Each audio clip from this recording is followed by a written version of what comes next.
എല്ലാവർക്കും നമസ്കാരം. വലിയ സന്തോഷമുണ്ട്. ഈ വേദിയിൽ ഇന്ന് 2 ചടങ്ങാണ് നടന്നത്. ഒരു വേദിയിൽ സിനിമാ കുടുംബത്തിൻ്റെ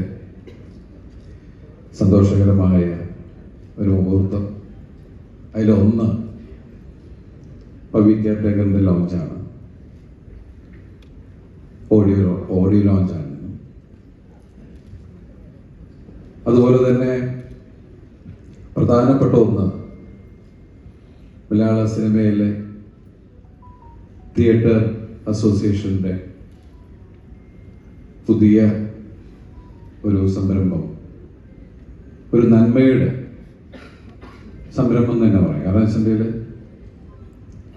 ഇതിൻ്റെ നമ്മുടെ പ്രസിഡൻ്റായ ഫിയോക്കിൻ്റെ പ്രസിഡൻ്റായ വിജയകുമാർ വിജയനോട് പ്രസംഗിക്കുകയുണ്ടായി, എന്നെക്കുറിച്ച് നമ്മളോട് സംസാരിക്കുകയുണ്ടായി. എന്തിനു വേണ്ടിയിട്ടാണ്? കാരണം ഫിയോക്ക് എന്ന് പറയുന്ന സംഘടനയ്ക്ക് ഷോ ചെയ്യാനോ അങ്ങനെയുള്ള കാര്യങ്ങൾക്കൊക്കെ ഉള്ള പരിമിതികളൊക്കെ ഉണ്ട്. അപ്പൊ കണ്ടുപിടിച്ച വിജയേട്ടൻ്റെ ഒരാശയം തന്നെയായിരുന്നു ഇത്. ഇന്നൊന്നിലേ തുടങ്ങിയതല്ല. ശരിക്കും ആദ്യമായിട്ട് എനിക്ക് തോന്നുന്നത് വിജയേട്ടൻ സംസാരിക്കുന്നത് ലിയോ എന്ന സിനിമ വിതരണത്തിനടുത്ത് തുടങ്ങാം എന്നുള്ള രീതിയിലായിരുന്നു. പക്ഷെ അത് സാധിച്ചില്ല. പിന്നീടാണ് നമ്മളൊരു ചർച്ചകളും കാര്യങ്ങളും ഒക്കെ വന്ന സമയത്ത് ജനറൽ ബോഡിയിൽ വെച്ച് അങ്ങനെ ഒരു തീരുമാനം പറയുകയൊക്കെ ചെയ്തു. ഭക്ഷണം കഴിക്കുന്ന സമയത്താണ് എൻ്റെ അടുത്ത് വിജയേട്ടൻ ചോദിച്ചത്, ദിലീപ്ജിയുടെ സിനിമകൾ എങ്ങാനും നമ്മൾക്ക് എങ്ങനെയാണ്? ഞാനിങ്ങനെ ആലോചിച്ച് കഴിഞ്ഞപ്പോൾ നമ്മൾ ഈ സിനിമ 10-21 വർഷമായിട്ട് നമ്മൾ ഡിസ്ട്രിബ്യൂട്ടേഴ്സ് മേഖലയിലുള്ള ആൾക്കാരാണ്. അപ്പോൾ അത് കഴിഞ്ഞ് ഞാൻ ചെയ്യുന്ന സിനിമ ലിസ്റ്റിൻ്റെയാണ്. ലിസ്റ്റിൻ ഇന്ന് ഇവിടുത്തെ ഏറ്റവും വലിയ ഒരു നിർമ്മാതാവും വിതരണക്കാരനുമാണ്, തിയേറ്റർ ഉടമയും. അപ്പോൾ ലിസ്റ്റിൻ്റെ പടം എന്തായാലും വരില്ല ഇതിലേക്ക്. കാരണം ലിസ്റ്റിന് സ്വന്തമായിട്ടുള്ള പ്രസ്ഥാനമുണ്ട്. പിന്നെ ചെയ്യുന്നത് ഗോകുലത്തിൻ്റെ പടങ്ങളാണ്. അപ്പോൾ അതൊന്നും അടുത്ത് നമുക്ക് ഒന്നും ചെയ്യാൻ പറ്റില്ല എന്നുള്ളൊരു ചിന്തയിലാണ് ഞാൻ പറഞ്ഞത്, വിജയേട്ടാ നമുക്ക് ഈ സിനിമ നമുക്ക് ചെയ്യാം എന്നുള്ള രീതിയിലാണ്. സത്യം പറഞ്ഞ തിയേറ്റേഴ്സ് അസോസിയേഷൻ്റെ വളരെ പിന്തുണയും അതൊരു നന്മയ്ക്ക് വേണ്ടിയിട്ടാണ്. തിയേറ്റർ അസോസിയേഷൻ്റെ മെമ്പേഴ്സിന് തിയേറ്റർ അസോസിയേഷന് ഇരിക്കാനൊരു, അതിലെ മെമ്പേഴ്സിനൊക്കെ ഇരിക്കാനുള്ളൊരു സ്ഥലം, അങ്ങനെ ഒരുപാട് കാര്യങ്ങൾ, അതിലെ മെമ്പേഴ്സിനെ എത്രത്തോളം സപ്പോർട്ട് ചെയ്യാൻ പറ്റുമെന്നുള്ള കാര്യങ്ങളൊക്കെ ആലോചിച്ചിട്ടാണ് ഇങ്ങനൊരു. അല്ലാതെ മറ്റുള്ള പല ആളുകളും വേറെ രീതിയിലൊക്കെ വളച്ചൊടിക്കാനും പ്രശ്നം ഉണ്ടാക്കാൻ ശ്രമിക്കുന്നുണ്ട്. അങ്ങനെയൊന്നുമല്ല. ഒരു നന്മ മാത്രം കണ്ടാണ് പുതിയ സംരംഭത്തിന് തുടക്കമിട്ടിരിക്കുന്നത്. ഇന്ന് ഇത്രയധികം മാധ്യമ സുഹൃത്തുക്കളെല്ലാം ഇവിടെ വന്നിട്ടുണ്ട്. വലിയ സന്തോഷം. കാരണം എൻ്റെ ഇപ്പോഴത്തെ അവസ്ഥയൊക്കെ നിങ്ങൾക്ക് എല്ലാവർക്കും അറിയാം. കഴിഞ്ഞ 28-29 വർഷമായിട്ട് ഇൻഡസ്ട്രിയിൽ കൊച്ചു കൊച്ചു വേഷങ്ങൾ ചെയ്ത് ഇവിടെ വരെ എത്തിയ ഒരാളാണ്. സത്യസന്ധമായി പറഞ്ഞാൽ പ്രേക്ഷകരുടെ കയ്യടി, അതുപോലെ തന്നെ എന്നെ വിശ്വസിച്ച്, ഞാൻ ഇത്രയും പ്രശ്നത്തിൽ നിൽക്കുമ്പോഴും എന്നെ വിശ്വസിച്ച് ഇവിടെ സിനിമ നിർമ്മിക്കുന്ന എൻ്റെ നിർമ്മാതാക്കൾ, അതുപോലെ തന്നെ എന്നെ പുതിയ പുതിയ കഥാപാത്രങ്ങൾ തന്ന് എൻ്റെ സംവിധായകരെ, എൻ്റെ എഴുത്തുകാരെ, എൻ്റെ കോ ആർട്ടിസ്റ്റുകൾ, ഒരുപാട് പേരുടെ ഒരു പ്രാർത്ഥനയാണ് ഈ ഞാൻ. അതുപോലെ തന്നെ ഈ സിനിമ എനിക്ക് എത്രത്തോളം ആവശ്യമാണെന്ന് നിങ്ങൾക്ക് എല്ലാവർക്കും അറിയാം. കാരണം ഞാൻ നിങ്ങളെ, ഇത് എൻ്റെ 149ാമത്തെ സിനിമയാണ്. ഇത്രയും കാലം ഞാൻ ഒരുപാട് ചിരിപ്പിച്ചു.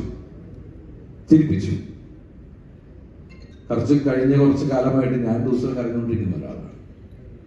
ചിരിപ്പിക്കാൻ ശ്രമിക്കുന്ന എനിക്ക് ഇവിടെ നിലനിൽക്കാൻ ഈ സിനിമ എനിക്ക് ആവശ്യമാണ്. കാരണം എല്ലാവരും പറയുന്നത് ദിലീപ് എന്റർടൈൻമെന്റ് ആണ്. ഞാൻ പല ശ്രമങ്ങളാണ് ആസ് എൻ ആക്ടർ, പല വേഷത്തിന് നമ്മൾ ശ്രമിക്കും. ഇന്ന് ഈ സിനിമ വിനീത് വന്ന് പറഞ്ഞ കഥ, രാജേഷ് രാഘവൻ നന്നായിട്ട് എഴുതിയൊരു കഥ. ഈ സിനിമ പവി കെയർടേക്കർ തിയേറ്ററിലെത്തുമ്പോൾ എൻ്റെ പ്രിയപ്പെട്ട പ്രേക്ഷകരെ വിശ്വസിച്ചുകൊണ്ട് മാത്രമാണ് വരുന്നത്. കാരണം ദിലീപിൻ്റെ സിനിമയിൽ നിന്ന് ഏറ്റവും വലിയ കമ്പനികളുടെ CEO ആണെങ്കിലും താഴെ നിൽക്കുന്ന ആളുകളാണെങ്കിലും ചായക്കടയിൽ ചായ അടിക്കുന്ന ആളാണെങ്കിലും പറയുന്നത്, ഏത് തരത്തിലുള്ള ആൾക്കാരും പറയുന്നത് നിങ്ങളുടെ സിനിമകൾ കാണുന്നത് ഞാൻ കുറേ ചിരിക്കാനും ഒക്കെ വേണ്ടിയിട്ടാണ്, ഞങ്ങളുടെ സ്ട്രെസ് ഒഴിവാക്കാനാണ്. അപ്പോൾ തീർച്ചയായിട്ടും എനിക്ക് ആ കാര്യം പറയാം. നിങ്ങൾ അങ്ങനെ എന്നിൽ നിന്ന് ആഗ്രഹിക്കുന്ന ഒരു കഥാപാത്രം തന്നെയാണ് വളരെ സാധാരണക്കാരനായ പവി കെയർടേക്കർ എന്ന ഈ സിനിമയിൽ ഞാൻ അവതരിപ്പിക്കുന്ന പവിത്രൻ. അതെനിക്ക് കൊണ്ടുവന്നു തന്ന എൻ്റെ പ്രിയ, ശരിക്കും പറഞ്ഞാൽ ഞാൻ വിനീത് നേരത്തെ പറഞ്ഞു, ഞാൻ വിനീതും തമ്മിലുള്ള കാര്യം, ഞാൻ എൻ്റെ സഹോദരനോടുള്ള പോലെ തന്നെ വിനോദിനെ കെട്ടുകയറാറുണ്ട്, ചോദ്യങ്ങൾ ചോദിക്കാറുണ്ട്. പക്ഷെ എപ്പോഴും വളരെ ചിരിച്ചു നിൽക്കുന്ന മുഖമായിട്ട് തന്നെയാണ് വിനീത് എന്നോട് പെരുമാറിയിട്ടുള്ളത്. രാജേഷിൻ്റെ മെക്കെട്ട് കാരണം ചിലപ്പോൾ നമുക്ക് ചില സംശയങ്ങൾ വരുമ്പോൾ ചോദിക്കാറുണ്ട്. അപ്പൊ അതുപോലെ തന്നെ മലയാള സിനിമയിലേക്ക് നമുക്ക് കൊടുക്കാൻ പറ്റുന്നത് എന്താ പറയാ, എൻ്റെ കൂടെ വർഷങ്ങൾക്ക് മുമ്പ് ഒരുപാട് നായികമാർ എൻ്റെ കൂടെ വന്നിട്ടുണ്ട്. അവരുടെ ആദ്യ നായകനാണ് ഞാൻ. അതുപോലെ തന്നെ മലയാള സിനിമയിലേക്ക് 5 നായികമാർ കൂടി പുതിയതായിട്ട് വരികയാണ്. ഇവർ 5 പേരും കഴിവുള്ളവരാണ്. അത് നിങ്ങൾക്ക് ഈ സിനിമ കാണുമ്പോൾ മനസ്സിലാവും. അതുപോലെ തന്നെ ഇതിൻ്റെ editor Deepu, music director Mithun ഇതിനു മുമ്പ് ചെയ്ത റോഷാക്ക്, മലയാളത്തിൽ ചെയ്ത സിനിമ റോഷാക്കാണ്, നമ്മളെല്ലാവരും കണ്ടാണ് ആ സിനിമ. അപ്പോൾ അദ്ദേഹത്തിൻ്റെ കഴിവറിയാം. അദ്ദേഹം ചെയ്ത പാട്ടുകൾ നിങ്ങൾ കണ്ടു. പിന്നെ ഇതിൻ്റെ ക്യാമറമാൻ, രോമാഞ്ചത്തിൻ്റെ ക്യാമറമാൻ സനു തായർ. സനുവിൻ്റെ നല്ല വർക്കാണ്. സനു ഇവിടെ വന്നിട്ടില്ല. പിന്നെ ഇവിടെ ഇരിക്കുന്ന ജോണിനെ നിങ്ങൾക്ക് അറിയാം. എന്നെ ജോണിനെ കാണുമ്പോൾ എല്ലാവരും ചോദിക്കുന്നത് CID മൂസ സെക്കൻഡില്ലേ എന്നാണ് ചോദിക്കുന്നത്. അപ്പോൾ ജോണി ഇന്ന് മലയാള സിനിമയിൽ ഏറ്റവും കൂടുതൽ, കഴിഞ്ഞ ദിവസം ജോണി പറഞ്ഞ 140-150 സിനിമയൊക്കെ ആയിരുന്നു. ഈ കോവിഡിന്റെ ഇടയിൽ ഇത്രയധികം സിനിമ അഭിനയിച്ച ഒരു നടനെ ഞാൻ ഇതുവരെ കണ്ടിട്ടില്ല. അപ്പോ അതുപോലെ ധർമ്മജൻ. പിന്നെ ഇതിൽ വരാത്തൊരു വലിയൊരു നായികയുണ്ട്, രാധിക ശരത്കുമാർ. മാഡത്തിന്റെ രാധി ചേച്ചിയുടെ അവിടെ ഇലക്ഷൻ നടന്നുകൊണ്ടിരിക്കുന്ന നാളെ ഇലക്ഷനാണ്. ഞാൻ വിളിച്ചിട്ടുണ്ടായിരുന്നു, എല്ലാവരോടും അന്വേഷണം പറയാൻ പറഞ്ഞു, എല്ലാ പ്രാർത്ഥനകളും ഉണ്ടെന്ന് പറഞ്ഞു. രാധി ചേച്ചി ഒരുമിച്ച് അഭിനയിക്കുന്ന 2ാമത്തെ ചിത്രമാണ്. രാമലീലേന്റെ അമ്മയായിട്ടാണ് അഭിനയിച്ചത്. ഇതില് റിട്ടയേർഡ് SI മറിയാമ്മ എന്ന് പറഞ്ഞ ശക്തമായിട്ടുള്ള കഥാപാത്രമാണ്. അതുപോലെ ഈ സിനിമയിൽ ഒരുപാട് നിങ്ങൾക്ക് ഇഷ്ടമുള്ള ഒരുപാട് മറ്റു കഥാപാത്രങ്ങൾ എല്ലാവരും ഉണ്ട്.